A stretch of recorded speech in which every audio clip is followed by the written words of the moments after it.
Музейн түүхэн дэх хамгийн дуйлаантай хулгайн хэрэгүүд. Орчин цагийн түүхэнд тэмдэглэгдсэн хамгийн дуйлаантай музейн дээрэм тонол хулгайн хэрэгүүдийг сонирхуулъя. Изабелла Стюарт Гарднерийн музей.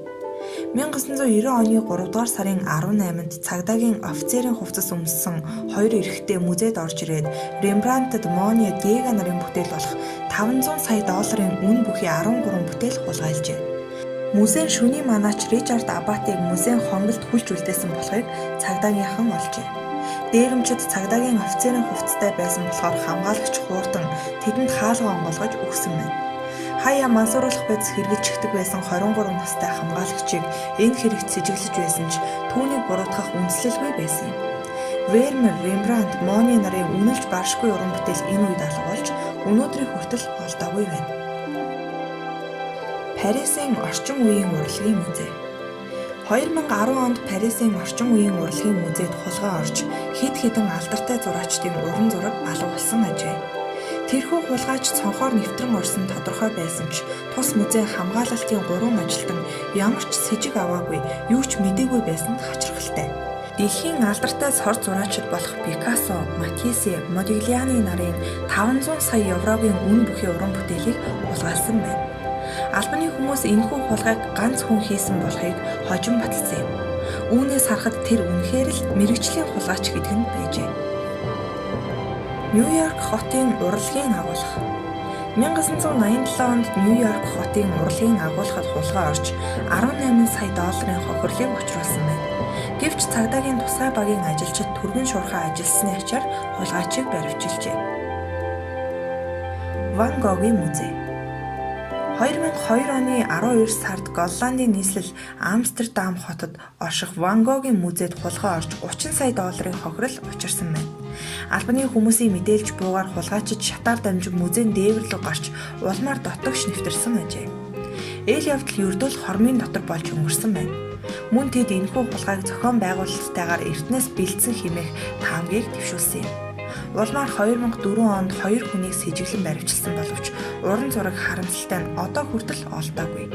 Музейн зүгээс өнөө хүртэл өөрсдийн хохирлыг барагдуулахыг хүсэмжилж байгаа ажээ. Друмланригийн шилтгэн. 2003 онд 4 залуу гадны жуулчин битээр хуурамч дүгнэсгэн Шотландын Друмланригийн шилтгэнээс Леонардо да Винчигийн зурсан 60 сая фунт стерлингээр даатгсан байсан жаал хүүтэй Мадонна зургийг хулгайлсан байна. Хожим Британийн цагдаагийн тусгай албаныхан 2007 онд Глазго хотоос $40 сая өртөг бүхий зургийг аюулгүй эргэн олжээ. Луврын музей. 1911 оны 8 дугаар сард Леонардо да Винчигийн Мона Лиза хүрэг зураг Луврын музейгээс алдагдаж олон хүнийг сандаргаж байлаа. Уг музейд Балар эртний үеэс 19-р зуун хүртэл үеийн ойролцоогоор 35,000 ширхэг урлагийн гайхамшигт үзмэр нийт 60.6 мянган ам метр талбай эзлэн оршдог байна. Бүхэл бүтэн 2 жил мөрдөсний эцэст хэргийн сэжигтнээр Итали гаралтай Винченцо Перучча хэмээх эрийг баривчилж зургийг байсан байранд нь эргүүлэн тавьжээ. Антропологийн үндэсний төв музей. 1985 оны 100 сарын өдөрш Мексик хотын антропологийн үндэсний төв музейгээс $20 сая өртөг бүхий эртний ацтекийн дурсгал олдврууд алдагдсан байна. Хачирхалтай нь музейн хамгаалагчид хулгайч ороод гарсныг маргааш өдөр нь мэдсэн гэдэг.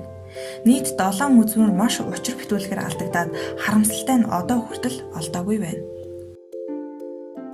Бюрлигийн музей.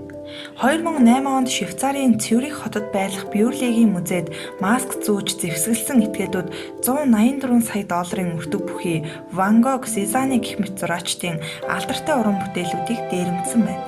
Тэдгээр уран зургууд олдоогүй бөгөөд дээрэмждэгч мөн олоогүй юм. Тэрхүү явдлаас хойш ил музей харуул хамгаалалтаа чангатгаж гинтийн бэлэн байдалд бэлтгэлтэй байх болжээ. Кунстхалын музей.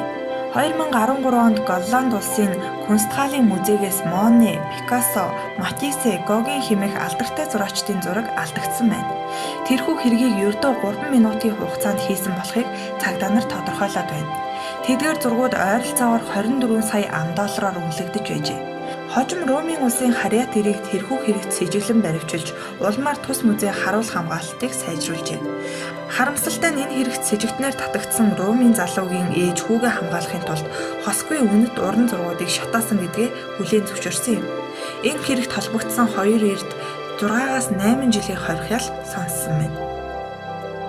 Шведийн үндэсний музей 2000 оны зул сарын баярын өмнөхөн Швед улсын Стокгольм хотын үндэсний музей руу бүлгэлсэн 3 этгээд зохион байгуулалттай нэвтэрч $30 сая бүхий Рембрандтын 1, Ренорын 2 уран зургийг хулгайлсан байна.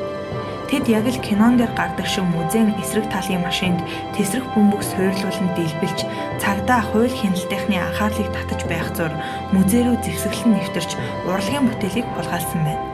Гэсэн ч 2-7 хоногийн дараа тэдгээр залуус баригдсан юм.